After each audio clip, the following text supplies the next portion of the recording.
Hello students, good morning. तुम्हा सर्वांना कल्पना आहे की काउंटिंग ही मॅथमॅटिक्समधली फंडामेंटल ॲक्टिव्हिटी आहे. तुम्हाला तुमच्या आईनं लहानपणी पहिली कोणती गोष्ट शिकवली असेल तर ते काउंटिंग शिकवलं होतं. म्हणजेच मॅथमॅटिक्स या सब्जेक्टची तुमची आई तुमचा पहिला गुरु आहे. तुमच्या आईनं तुम्हाला वस्तू मोजता याव्यात म्हणून 1, 2, 3, 4 यासारखे नंबर्स काउंट करायला शिकवले आणि त्यामुळं काउंटिंग शिकणं ही मॅथमॅटिक्समधली फर्स्ट फंडामेंटल ॲक्टिव्हिटी आहे. तुम्ही काउंटिंग शिकल्यानंतर काउंटिंग सोपं व्हावं म्हणून ॲडिशन, मल्टिप्लिकेशन, सबस्ट्रॅक्शन, डिव्हिजन यासारखी ऑपरेशन करायला शिकला. या ऑपरेशनच्या आधारे तुम्ही तुमचं काउंटिंग सोपं बनवलं. या व्यतिरिक्त आता आपण पुन्हा काउंटिंगच्या 2 मेथड्स शिकणार आहोत. त्यापैकी पहिली मेथड आहे परमुटेशन आणि दुसरी जी आहे ती कॉम्बिनेशन. परमुटेशन आणि कॉम्बिनेशन या 2 मेथडच्या आधारे आपण कॉम्प्लिकेटेड काउंटिंग सोपी बनवणार आहोत. ती किती सोपी होणार आहेत हे या टॉपिकमध्ये पुढं जाल तसं तुमच्या लक्षात येईल. बेसिक परमुटेशन म्हणजे काय हे माहीत असणं गरजेचं आहे किंवा कॉम्बिनेशन म्हणजे काय हे पण माहीत असणं गरजेचं आहे. परमुटेशन म्हणजेच arrangement of numbers or objects in a definite order. Permutation म्हणजेच अरेंजमेंट ऑफ नंबर्स किंवा objects in a definite order. या ठिकाणी ऑर्डर मोस्ट इम्पॉर्टंट आहे हे लक्षात घ्या. त्याच्यानंतर कॉम्बिनेशन म्हणजेच selection of numbers or objects. इथं ऑर्डर इम्पॉर्टंट नाही आहे. सिलेक्शनमध्ये ऑर्डर इम्पॉर्टंट नाही आहे. उदाहरणदाखल तुमच्या क्लासमध्ये 50 स्टुडंट्स आहेत. त्याच्यातून तुम्हाला क्रिकेटची टीम बनवण्यासाठी 11 स्टुडंट्स सिलेक्ट करायचे आहेत. तर हे सिलेक्शन करत असताना कोणता विद्यार्थी आधी निवडला, कोणता विद्यार्थी नंतर निवडला, कोणत्या विद्यार्थ्याचं सिलेक्शन आधी केलं, कोणत्या विद्यार्थ्याचं सिलेक्शन नंतर केलं हे इम्पॉर्टंट असत नाही. त्यामुळं कॉम्बिनेशनमध्ये ऑर्डर लेस इम्पॉर्टंट आहे. मात्र परमुटेशनमध्ये ऑर्डर मोस्ट इम्पॉर्टंट आहे हे लक्षात ठेवा. आता परमुटेशन म्हणजे काय, आणखीन कॉम्बिनेशन म्हणजे काय हे पाहिल्यानंतर आपल्याला फंडामेंटल प्रिन्सिपल ऑफ काउंटिंग बघायचं आहे. फंडामेंटल प्रिन्सिपल ऑफ काउंटिंगचे 2 टाईप्स आहेत. पहिला टाईप जो आहे तो म्हणजे फंडामेंटल प्रिन्सिपल ऑफ ॲडिशन आणि दुसरा जो आहे तो fundamental principle of multiplication. Fundamental principle of addition हा कन्सेप्ट कधी वापरला जातो हे माहीत असणं अत्यंत आवश्यक आहे. समजा एक 2 घटना घडत आहेत, 2 इव्हेंट घडत आहेत. पहिला जो इव्हेंट आहे तो तुम्ही m वेजनं करता आहात आणि दुसरा जो इव्हेंट आहे तो तुम्ही n वेजनं करू शकताय. मात्र या दोन्ही इव्हेंटपैकी एकच इव्हेंट ॲट अ टाईम तुम्ही करू शकताय. एकाच वेळी दोन्ही इव्हेंट तुम्ही करू शकत नाही. अशा केसेसमध्ये आपण फंडामेंटल प्रिन्सिपल ऑफ ॲडिशन हा कन्सेप्ट यूज करतो आहे. आणखीन फंडामेंटल प्रिन्सिपल ऑफ मल्टिप्लिकेशन हा कन्सेप्ट कधी यूज केला जाईल. समजा 2 इव्हेंट्स घडत आहेत. पहिला इव्हेंट m वेजनं तुम्ही करू शकताय, दुसरा इव्हेंट n वेजनं तुम्ही करू शकताय आणि हे दोन्ही इव्हेंट एकाच वेळी जर घडत असतील, बोथ इव्हेंट्स एकाच वेळी घडत असतील तर आपण फंडामेंटल प्रिन्सिपल ऑफ मल्टिप्लिकेशन हा कन्सेप्ट यूज करणार आहे. मी बोर्डवरती ते मेन्शन केलेलं आहे बघा. फंडामेंटल प्रिन्सिपल ऑफ काउंटिंगमध्ये fundamental principle of addition addition कधी करायची आहे बघा. If there are M ways to do one thing. तुमच्याकडं एक गोष्ट करण्याच्या एम वेज आहेत, एम वाटा आहेत. And N ways to do another things. दुसरी गोष्ट करण्याचे एन वेज आहेत. And both cannot be done at the same time. Both cannot be done at the same time. Then there are M plus N ways to do one of the things. दोन्ही घटना एकाच वेळी घडू शकत नसतील तर तुम्ही ॲडिशन वापरणार आहात. आणखीन फंडामेंटल प्रिन्सिपल ऑफ मल्टिप्लिकेशन कधी यूज करतात. If there are M ways to do one thing. एक गोष्ट एम वेजनं घडत असेल and N ways to do another thing. दुसरी घटना एन वेजनं तुम्ही करू शकत असाल. Then there are M into N ways to do both things. दोन्ही गोष्टी करण्याचे एकूण वेज असणार आहेत एम इंटू एन वेज. हे फंडामेंटल प्रिन्सिपल ऑफ ॲडिशन आणखीन फंडामेंटल प्रिन्सिपल ऑफ मल्टिप्लिकेशन हे दोन कन्सेप्ट एक्झरसाइज 3.1 सॉल्व करताना तुम्हाला सातत्यानं यूज करावे लागणार आहेत. तेव्हा हे कन्सेप्ट लक्षात ठेवा. आपण आता डायरेक्ट एक्झरसाइज 3.1 पाहणार आहोत आणि त्या एक्झाम्पलला अनुसरून असणारे कन्सेप्ट बघणार आहोत. तर चला आपण एक्झरसाइज 3.1 पाहूया.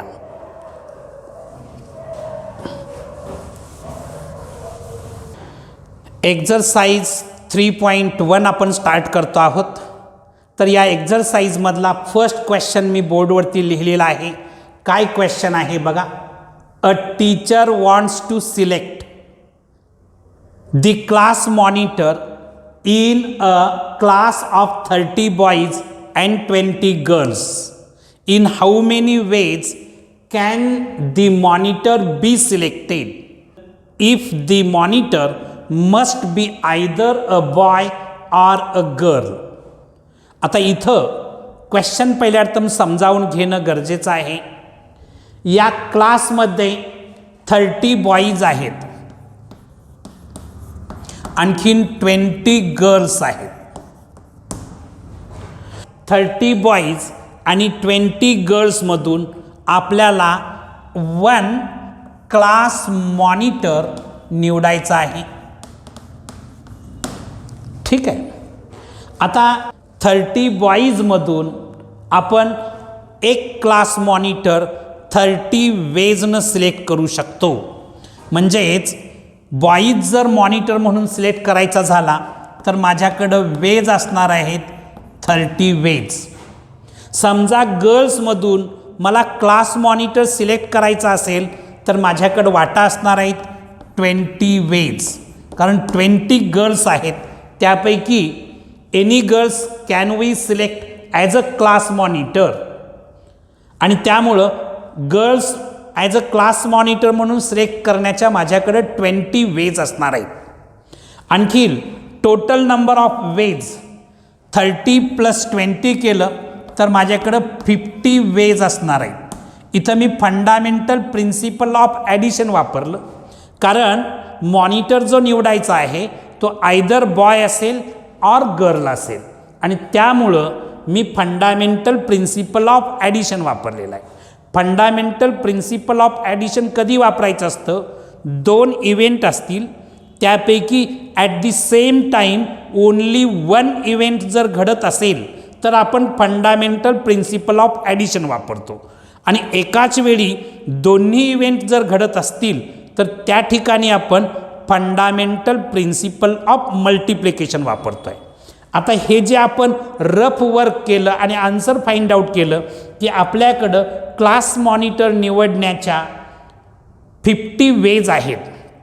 50 मार्ग आहेत आपल्याकडं.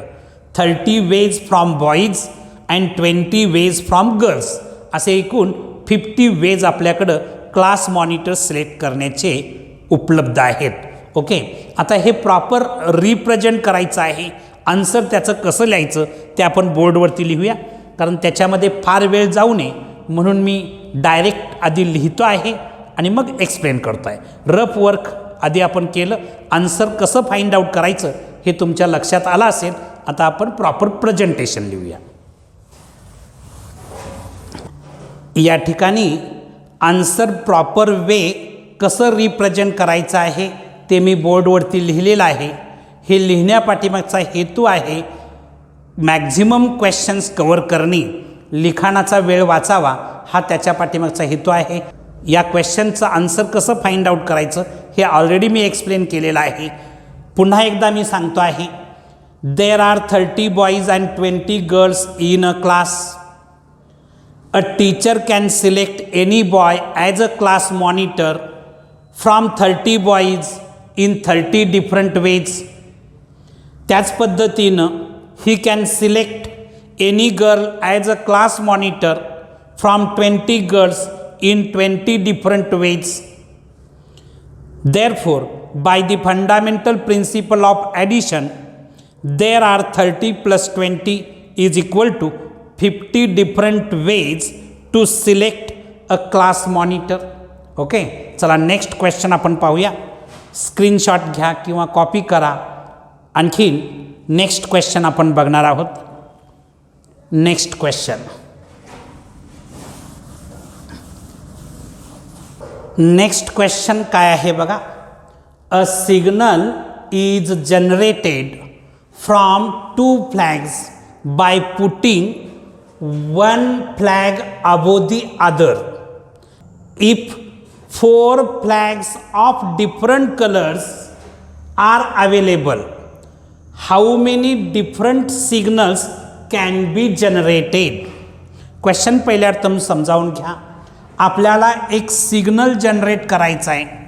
हा सिग्नल जनरेट करत असताना आपल्याला 2 फ्लॅग वापरायचे आहेत, वेगळ्या वेगळ्या कलरचे, डिफरंट कलरचे.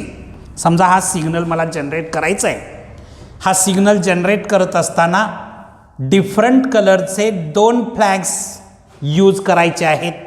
एका फ्लॅगच्या वरती दुसरा फ्लॅग असणार आहे. आता आपल्याकडं 4 फ्लॅग्स अवेलेबल आहेत डिफरंट कलरचे. किती फ्लॅग्स अवेलेबल आहेत? 4 फ्लॅग्स अवेलेबल आहेत डिफरंट कलरचे. आपल्याला सिग्नल किती फ्लॅग्सपासून जनरेट करायचा आहे? 2 फ्लॅग्सपासून जनरेट करायचा आहे. तर आपण किती सिग्नल जनरेट करू शकू हे काउंट करायचं आहे. आता इथं बघायचं, हा पहिला फ्लॅग आहे, आणखीन हा दुसरा फ्लॅग आहे. पहिला फ्लॅग जो आहे, पहिला फ्लॅग जो मी निवडणार आहे तो मी 4 डिफरंट वेजनं निवडू शकतो. कारण माझ्याकडं 4 डिफरंट कलरचे फ्लॅग्स आहेत. त्यापैकी कोणताही एक फ्लॅग इथं मी सिलेक्ट करू शकतो. म्हणजे फर्स्ट फ्लॅग सिलेक्ट करण्यासाठी माझ्याकडं 4 डिफरंट वेज आहेत. आता इथं एकदा फ्लॅग एखाद्या कलरचा यूज केला की पुन्हा आपल्याला इथं यूज करता येणार नाही. इथं जो फ्लॅग यूज केलेला आहे तो पुन्हा इथं यूज करता येणार नाही. म्हणजे माझ्याकडे किती फ्लॅग शिल्लक राहिले? 4 पैकी एक फ्लॅग इथं यूज केला गेला तर माझ्याकडे 3 फ्लॅग शिल्लक राहिले. म्हणजे सेकंड फ्लॅग सिलेक्ट करण्याचे माझ्याकडं वेज असतील 3. सेकंड फ्लॅग मी 3 वेजनं सिलेक्ट करू शकेल. आता दोन्ही flag at the same time select केल्याशिवाय सिग्नल जनरेट होणार नाही. आणि त्यामुळं या दोन्ही घटना, हे दोन्ही event at the same time घडतायत. म्हणून इथं मला fundamental principle of multiplication use करावं लागेल. म्हणून total number of signals generate होणारे जर काढायचे असतील तर 4 × 3 इज इक्वल टू 12 सिग्नल्स आपण जनरेट करू शकतो. हे त्याचं सिम्पल आन्सर आहे. आता आपण जे बोललो ते लिहूया. म्हणजे रिप्रेझेंट आन्सर कसं करायचं ते मी आता लिहितो आहे. चला आन्सर लिहूया. बघा या क्वेश्चनचं आन्सर कसं तुम्ही रिप्रेझेंट करणार आहात. There are 4 flags of different colours. The first flag can be selected from the 4 flags in 4 different veg. कारण माझ्याकडे 4 डिफरंट कलरचे फ्लॅग्स अवेलेबल आहेत. त्यामुळं मी फर्स्ट फ्लॅग 4 डिफरंट वेजनं सिलेक्ट करू शकतो. The second flag can be selected from the remaining 3 flags in 3 different ways. By the fundamental principle of multiplication, the total number of signals generated is equal to 4 into 3 is equal to 12. म्हणजे total आपण किती signal generate करू शकतो? 12 signals generate करू शकतो. Okay, write down.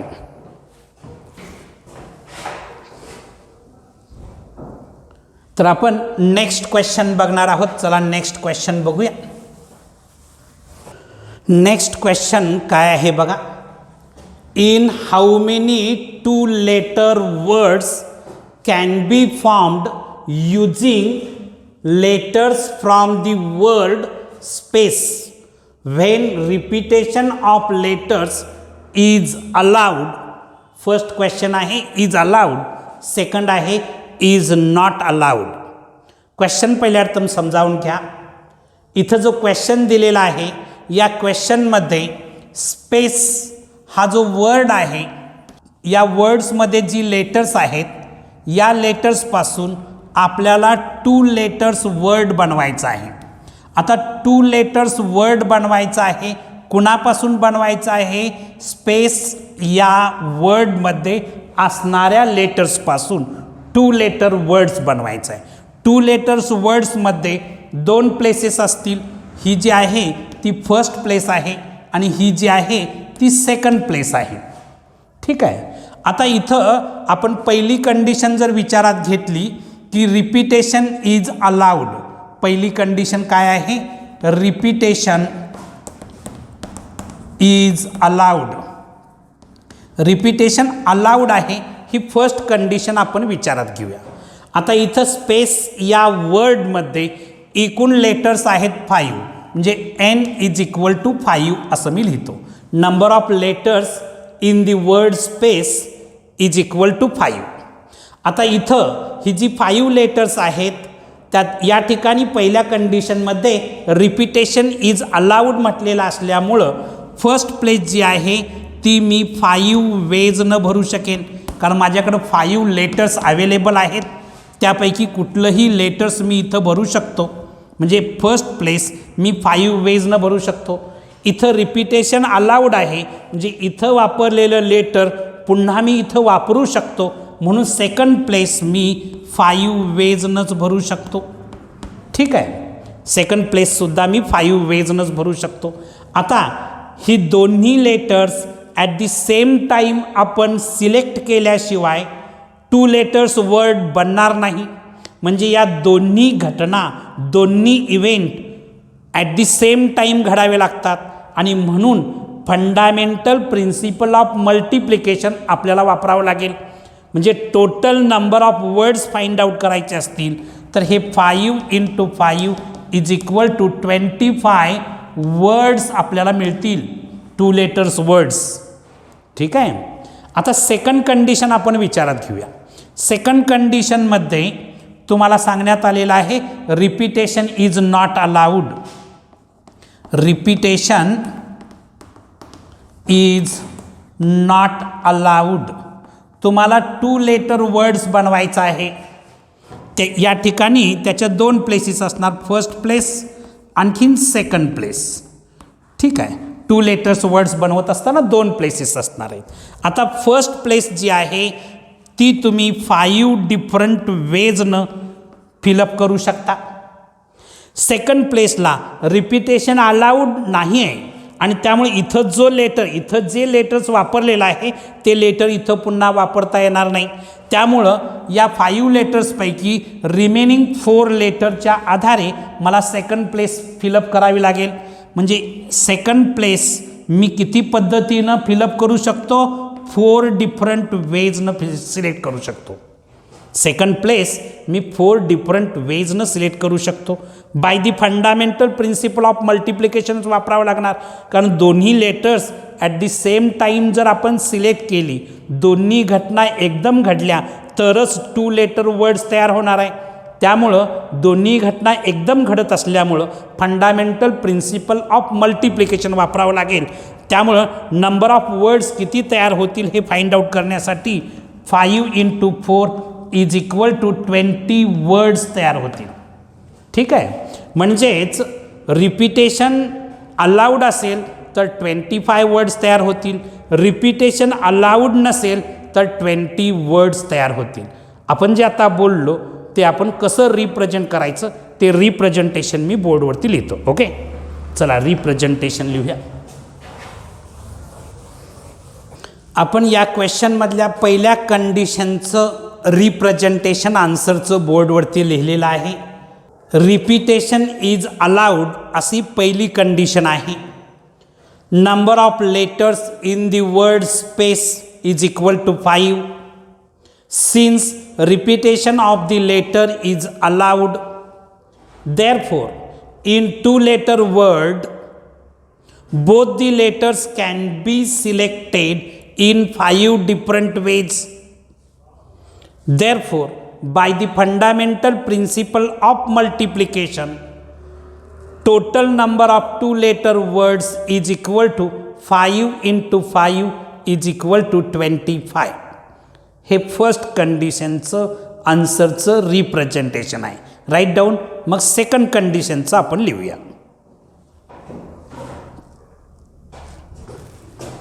चला second कंडिशनचं लिहूया.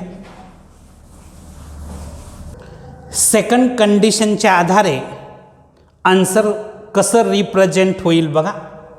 Repetition is allowed अशी सेकंड कंडिशन आहे. Number of letters in the word space is equal to 5. Since the repetition of letters is allowed, therefore in 2-letter words the first letter can be selected from the 5 letters in 5 different ways, and the second letter can be selected from the remaining 4 letters in 4 different ways. Therefore, by the fundamental principle of multiplication, the total number of 2-letter words is equal to 5 into 4 is equal to 20. ठीक आहे. Next question आपण बघूया. हे लिहून घ्या तोपर्यंत. Write down. Next question. Next question काय आहे बघा. How many 3-digit numbers can be formed from the digits 0, 1, 3, 5, 6 if repetition of digits are allowed? आणखीन सेकंड कंडिशन आहे आर नॉट अलाउड. बाळांनो, क्वेश्चन काय दिलेला आहे तो आधी समजावून घ्या. आपल्याला 3 डिजिट नंबर्स बनवायचे आहेत. 3 डिजिट नंबर्समध्ये 3 प्लेसेस असणार आहेत. एक म्हणजे युनिट्स प्लेस असेल, दुसरी असणार आहे ती टेन्स प्लेस आणि तिसरी असणार आहे ती हंड्रेड्स प्लेस. अशा 3 प्लेसेस असणार आहेत. आपल्याला 3 डिजिट नंबर्स बनवण्यासाठी जे नंबर्स दिलेले आहेत ते नंबर्स मी इथं एक बकेट घेतो आणि या बकेटमध्ये हे नंबर्स मी ठेवतो आहे. ठीक आहे. कुठले नंबर्स आहेत? 0 आहे, 1 आहे, 3 आहे, 5 आहे, आणखीन 6 आहे. हे नंबर्स आपल्याला या प्लेसला ठेवायचे आहेत. जेव्हा तुम्ही नंबर्स फॉर्म्स करत असता तेव्हा लेफ्ट टू राईट आपण फिलअप करत जायचं हे लक्षात ठेवा. म्हणजे लेफ्ट साईडचा नंबर पहिल्यार्थम फिलअप करायचा, नंतर मग पुढं जायचं. म्हणजे लेफ्ट टू राईट म्हणजे इथं हंड्रेड्स प्लेसपासून युनिट्स प्लेसकडं प्रवास करायचा. आता हंड्रेड्स प्लेसचा जर विचार केला तर 100 प्लेसला समजा मी इथं 0 ठेवलं तर हा 3 डिजिट नंबर होत नाही, 2 डिजिट नंबर होतो आहे. आपल्याला 3 डिजिट नंबर्स बनवायचे आहेत. कारण मी समजा 0, 3, 5 असं केलं तर हा 2 डिजिट नंबर आहे, 3 डिजिट नंबर नाही आहे. आणि त्यामुळं मी 100 प्लेसला 0 लिहू शकत नाही. आणि त्यामुळं माझ्याकडे जे अवेलेबल नंबर्स आहेत ते 5 नंबर्स अवेलेबल आहेत. त्यातलं 0 मी 100 प्लेसला फिलअप करू शकत नाही. त्यामुळे 100 प्लेस फिलअप करण्यासाठी माझ्याकडं 4 नंबर्स अवेलेबल आहेत. 1, 3, 5 आणखीन 6 हे जे नॉन झिरो नंबर्स आहेत यापैकी कोणताही नंबर मी इथं फिलअप करू शकतो. म्हणजेच 100 प्लेस मी 4 वेजनं भरू शकतो. 100 प्लेस मी 4 वेजनं भरू शकतो.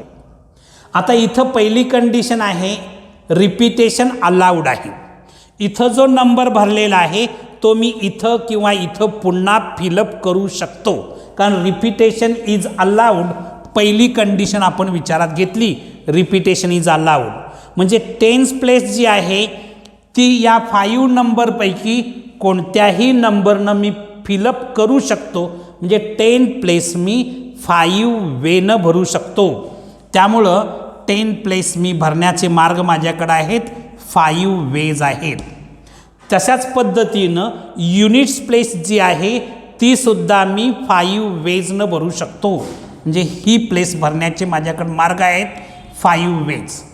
आता by the fundamental principle of multiplication, मी फंडामेंटल प्रिन्सिपल ऑफ मल्टिप्लिकेशन का वापरतो आहे?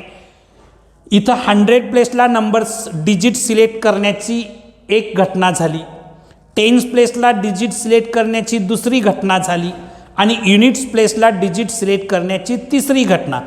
या तिन्ही घटना ॲट दी सेम टाईम घडल्या तरच 3 डिजिट नंबर्स फॉर्म्स होणार आहे.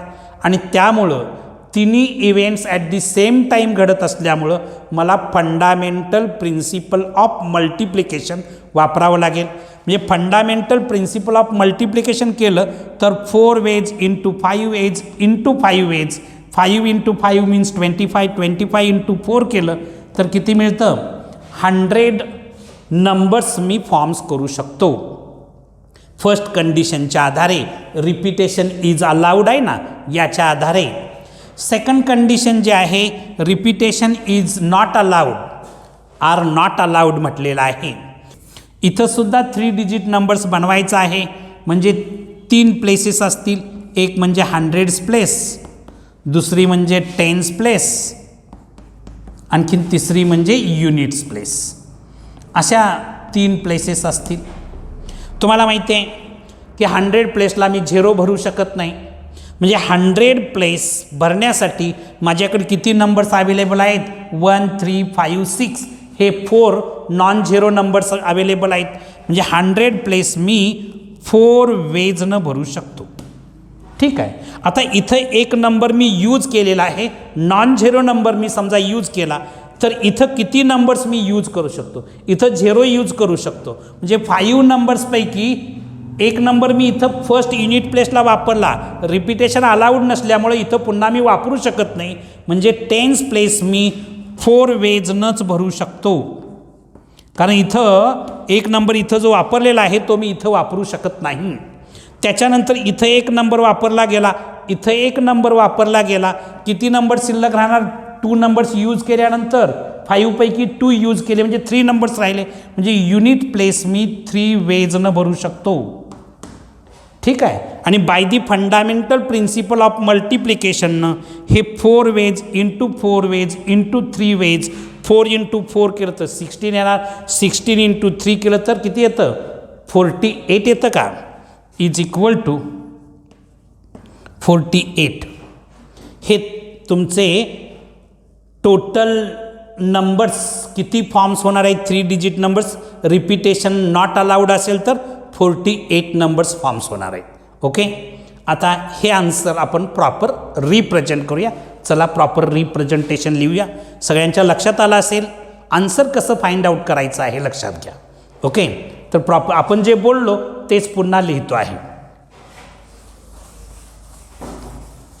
फर्स्ट कंडिशनच्या आधारे आन्सर कसं होणार आहे बघा.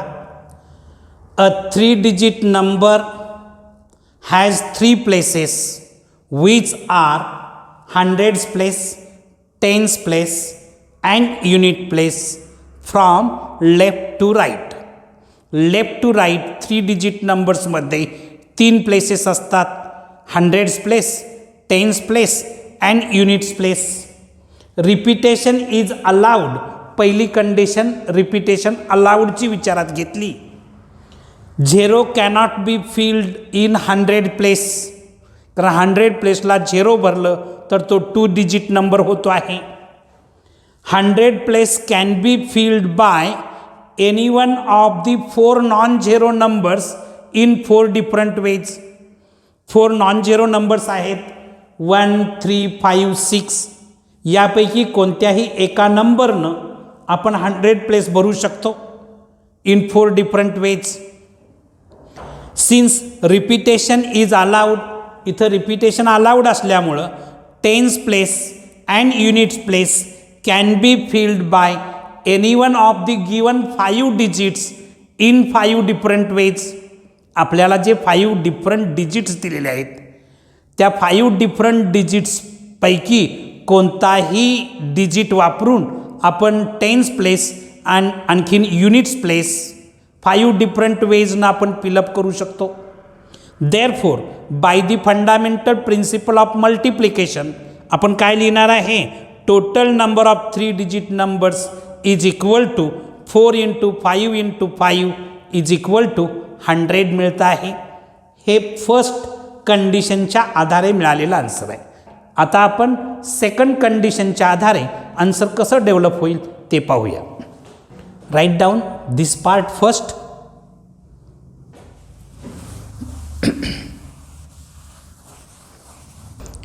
या ठिकाणी जागा अपुरी पडत असल्यामुळं मी क्वेश्चन पुसून टाकलेला आहे. सेकंड कंडिशन आहे रिपिटेशन इज नॉट अलाउड. तर रिपिटेशन इज नॉट अलाउड हे आन्सर कसं रिप्रेझेंट होईल बघा. दी 100 place can be filled by 4 non zero digits in 4 different veg. कारण 100 प्लेसला तुम्ही 0 फिलअप करू शकत नाही, त्यामुळं 4 नॉन झिरो नंबर्स आहेत त्याचा वापर करून तुम्ही 100 प्लेस 4 डिफरंट वेजनं फिलअप करू शकता. त्याच्यानंतर after filling the 100 place we have 4 digits, कारण रिपिटेशन अलाउड नाही आहे त्यामुळे आपल्याकडं 4 डिजिट्स राहिलेले आहेत. 3 नॉन झिरो डिजिट्स आणखीन 0 असे 4 डिजिट्स असणार आहेत. For filling the tens place fill up करण्यासाठी आपल्याकडं 4 डिजिट्स असणार आहे. Therefore tens place can be filled in 4 different ways. After filling the 100 place and tens place now we have 3 digits for filling the units place. Therefore units place can be filled in 3 different ways. By the fundamental principle of multiplication, the total number of 3 digit numbers formed is equal to 4 × 4 × 3 is equal to 48. हे त्याचं answer असणार आहे. Okay, चला next question बघूया. Next question काय आहे बघा. Next question काय आहे बघा. How many 3-digit numbers can be formed using the digits 2, 3, 4, 5, 6 if digits can be repeated? आपल्याला या क्वेश्चनमध्ये 2, 3, 4, 5, 6 हे डिजिट्स यूज करून 3 डिजिट नंबर्स फॉर्म्स करायचे आहेत. आणखीन किती नंबर्स तयार होतील हे आपल्याला फाइंड आउट करायचं आहे. तुम्हा सर्वांना कल्पना आहे की 3 डिजिट नंबर्समध्ये 3 प्लेसेस असतात. युनिट्स प्लेस, टेन्स प्लेस आणखीन 100 प्लेस असे 3 प्लेसेस असणार. ही पहिली प्लेस आहे, याला आपण 100 प्लेस म्हणू. सेकंड प्लेस जी आहे त्याला आपण टेन्स प्लेस म्हणू आणि थर्ड प्लेस जी आहे त्याला आपण युनिट्स प्लेस म्हणू. From left to right 100 place, tens place, units place. आपल्याला जे डिजिट्स दिलेले आहेत ते डिजिट्स मी इथे एक बकेट ड्रॉ करतो. आणखीन या बकेटमध्ये हे नंबर्स ठेवतो आहे 2, 3, 4, 5 अँड 6 हे नंबर्स या डिफरंट प्लेसेस जे आहेत तिथं आपण पुट करणार आहे. इथं या क्वेश्चनमध्ये रिपिटेशन अलाउड आहे. मी तुम्हाला सांगितलेलं आहे की जेव्हा आपण नंबर्स फॉर्म्स करतो तेव्हा लेफ्ट टू राईट जायचं असतं. 100 प्लेसला हे जे गिवन 5 डिजिट्स आहेत या 5 डिजिट्सपैकी एनी डिजिट्स फिलअप करून आपण 100 प्लेस भरू शकतो.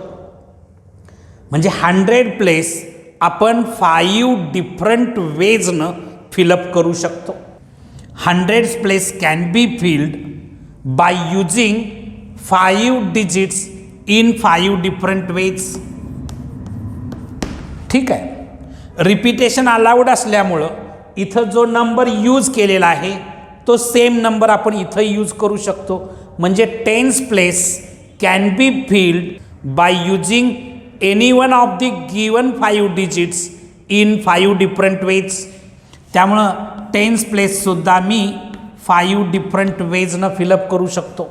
युनिट्स प्लेससुद्धा मी 5 डिफरंट वेजनं फिलअप करू शकतो. कारण रिपिटेशन अलाउड असल्यामुळं 100 प्लेसला आणखीन 10th प्लेसला जे नंबर्स यूज केले ते नंबर्स इथं पुन्हा मी यूज करू शकतो. म्हणून units place can be filled by using any one of the given 5 digits in 5 different ways. आता 3 डिजिट नंबर्स फॉर्म्स होण्यासाठी हे तिन्ही events at the same time घडायला पाहिजेत तरच 3 डिजिट नंबर्स फॉर्म्स होणार. आणि म्हणून फंडामेंटल प्रिन्सिपल ऑफ मल्टिप्लिकेशन हा कन्सेप्ट यूज करावा लागेल. म्हणजेच बाय फंडामेंटल प्रिन्सिपल ऑफ मल्टिप्लिकेशनच्या आधारे टोटल 3 डिजिट नंबर्स आपल्याला किती मिळतील बघा. 5 × 5 × 5 म्हणजेच 125 नंबर्स मला मिळतील. 3 डिजिट नंबर्स किती मिळतील 125. ठीक आहे. हे तुमचं फायनल आन्सर असणार आहे. आता हे आन्सर आपण कसं एक्झाममध्ये रिप्रेझेंट करणार आहे तेही बघू. आन्सर कसं फाइंड आउट करायचं याच्याबद्दल आपण चर्चा केली तर ते एक्झाममध्ये कसं रिप्रेझेंट करायचं तेही पाहू. चला बघूया.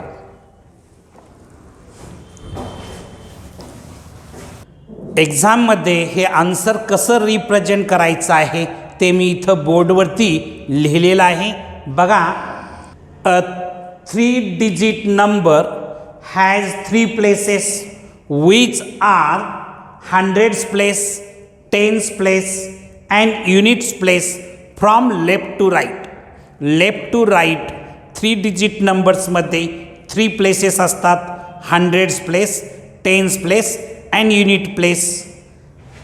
We have to form 3 digit number using the digits 2, 3, 4, 5, 6. आपल्याला 3 डिजिट नंबर्स बनवायचे आहेत. कुठले डिजिट्स यूज करून 2, 3, 4, 5, 6 हे डिजिट्स यूज करून 3 डिजिट्स नंबर फॉर्म्स करायचे आहेत. The 100th place can be filled by using any one of the given 5 digits in 5 different ways. 100th place आपण गिवन 5 डिजिट्सपैकी कोणताही एक डिजिट्स यूज करून 5 डिफरंट वेजनं फिलअप करू शकतो. त्याच्यानंतर since the repetition of digits is allowed, digits repeat करायला allowed आहे, त्यामुळं इच 10th place and units place can be filled by any one of the given 5 digits in 5 different ways. Digits repeat करायला allowed असल्यामुळं 10th place आणखीन units place आपण given 5 डिजिट्सपैकी कोणताही एक digits use करून 5 डिफरंट वेजनं त्या प्लेस भरू शकतो. देअरफॉर आता इथं बघायचं या तिन्ही घटना ॲट दी सेम टाईमला या तिन्ही घटना घडत आहेत आणि त्यामुळं by the fundamental principle of मल्टिप्लिकेशनच्या आधारे आपण काय लिहू शकतो. The total number of 3 digit numbers is equal to 5 × 5 × 5 is equal to 125. तर total number of 3 digit numbers is equal to 125 हे तुमचं फायनल आन्सर असणार आहे. चला आपण आता नेक्स्ट क्वेश्चन बघू.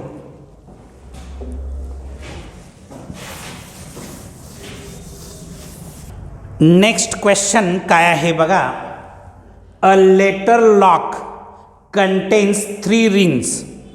Each ring containing 5 different letters. Determine the maximum number of false trials that can be made before the clock is opened. बाळांनो, हा क्वेश्चन पहिल्या तुम्ही समजावून घ्या. अ लेटर लॉक आहे. तुम्ही बघितलं असेल वेगळ्या वेगळ्या बॅग्सना नंबर लॉक असतात, लेटर लॉक असतात. तसं हे लेटर लॉक आहे. या लेटर लॉकला समजा हे माझ्याकडे लेटर लॉक आहे. याच्यामध्ये 3 रिंग्ज आहेत. ही रिंग नंबर 1, ही रिंग नंबर 2, आणखीन ही रिंग नंबर 3. या लेटर लॉकला 3 रिंग्ज आहेत. Each ring content 5 different letters. या प्रत्येक रिंगमध्ये 5 डिफरंट लेटर्स आहेत. ठीक आहे, इथं 5 लेटर्स असणार आहेत. या ठिकाणी 5 लेटर्स असतील. इथं सुद्धा काहीतरी 5 लेटर्स असतील. इथं सुद्धा 5 लेटर्स असतील. या प्रत्येक रिंगला 5 लेटर्स आहेत. Okay, next determine the maximum number of false trials. आपल्याला या क्वेश्चनमध्ये फॉल्स ट्रायलची संख्या काढायची आहे. नंबर ऑफ फॉल्स ट्रायल्स काढायचे आहेत. That can be made before the lock is opened. हे लॉक ओपन होण्याआधी किती फॉल्स ट्रायल्स झाल्या ते आपल्याला फाइंड आउट करायचं आहे. म्हणजे number of false trials find out करायचे. आता इथं बघायचं, ही रिंग 1 आहे. रिंग 1 मध्ये 5 डिफरंट लेटर्स आहेत. म्हणजेच मी इथं जे लेटर ॲडजस्ट करणार आहे हे 5 डिफरंट वेनं मी लेटर्स ॲडजस्ट करू शकतो. म्हणजे पहिल्या रिंगची ॲडजस्टमेंट 5 डिफरंट वेनं करू शकतो. किंवा पहिल्या रिंगमध्ये जे काही लेटर अरेंज करणार आहे ते 5 डिफरंट वेजनं अरेंज करू शकतो. म्हणजे इथं असणार आहेत नंबर ऑफ अरेंजमेंट्स 5 असणार आहेत. 5 वेजनं आपण इथं अरेंज करू शकतो. सेकंड रिंगच्या बाबतीत सुद्धा इथं 5 लेटर्स आहेत. म्हणजे 5 डिफरंट वेजनं मी ते ॲडजस्ट करू शकतो. त्यामुळं इथं नंबर ऑफ वेजसुद्धा 5च राहणार आहेत. त्याच पद्धतीनं थर्ड रिंग जे आहे त्याच्यामध्ये सुद्धा 5 लेटर्स आहेत. म्हणजे ते मी 5 डिफरंट वेजनं अरेंज करू शकतो. ठीक आहे, म्हणजे थर्ड रिंगसुद्धा 5 डिफरंट वेजनं मी अरेंज केली. या तिन्ही रिंगची लेटर्स ॲडजस्ट केल्यानंतरच माझं लॉक ओपन होणार आहे. म्हणजेच हे जे तिन्ही इव्हेंट्स आहेत, फर्स्ट रिंग ॲडजस्ट करण्याचा इव्हेंट, सेकंड रिंगमध्ये लेटर ॲडजस्ट करण्याचा इव्हेंट किंवा थर्ड रिंग्समध्ये लेटर ॲडजस्ट करण्याचा इव्हेंट, हे तिन्ही event at the same time घडणार आहेत. आणि त्यामुळं इथं फंडामेंटल प्रिन्सिपल ऑफ मल्टिप्लिकेशन हा कन्सेप्ट वापरावा लागेल number of trials find out करण्यासाठी. नंबर ऑफ ट्रायल्स म्हणजेच काय, 5 × 5 × 5 is equal to 125. Total number of trials मला मिळालेले आहेत 125. आता फॉल्स ट्रायलची संख्या जर काढायची असेल, नंबर ऑफ फॉल्स ट्रायल्स जर फाइंड आउट करायचं असेल, तर तुम्हाला माहिती आहे की हे टोटल ट्रायल्स 125 आहे. त्याच्यामध्ये एक ट्रायल सक्सेसफुल ट्रायल असणार आहे की ज्यावेळी हे लॉक ओपन होणार आहे. सक्सेसफुल ट्रायल मायनस करावे लागणार, म्हणजे एकच ट्रायल सक्सेसफुल असणार आहे. म्हणजे 125मधून 1 मायनस केलं तर 124 ट्रायल्स तुमच्या फॉल्स ट्रायल्स असणार आहेत. म्हणजे नंबर ऑफ फॉल्स ट्रायल्स 124 हे तुमचं फायनल आन्सर असणार आहे. तर आता एक्झाममध्ये हे आन्सर कसं रिप्रेझेंट करायचं ते पाहूया. आन्सर कसं फाइंड आउट करायचं हे टेक्निक मी सांगितलं. आपण जे बोललो तेच लिहायचं असतं, त्याचं रिप्रेझेंटेशन फक्त बघूया. चला रिप्रेझेंटेशन बघू.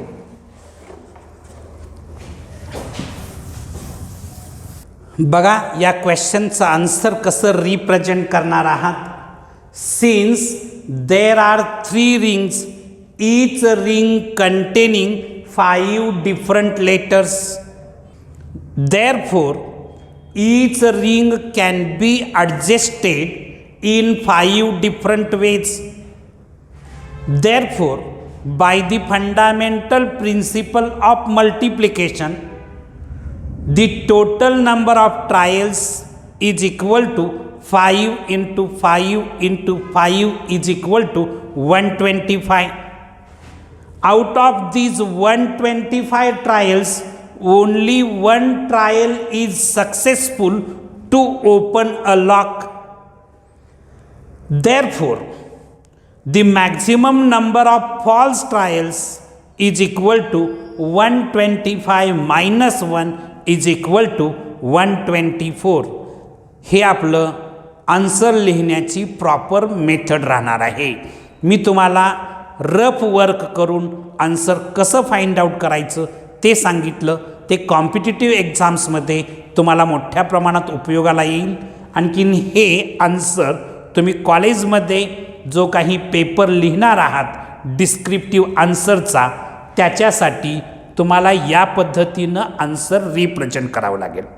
तर आज आपण इथं थांबणार आहोत. आजच्या लेक्चरमध्ये आपण परमुटेशन आणखीन कॉम्बिनेशन याचे काही बेसिक कन्सेप्ट बघितले आणि त्या कन्सेप्टवर आधारित काही एक्झाम्पल्स बघितली. नेक्स्ट लेक्चरला या टॉपिकचे पुन्हा काही एक्झाम्पल्स आणखीन पुन्हा काही बेसिक कन्सेप्ट पाहणार आहोत. तर आज आपण इथं थांबू. थँक्यू.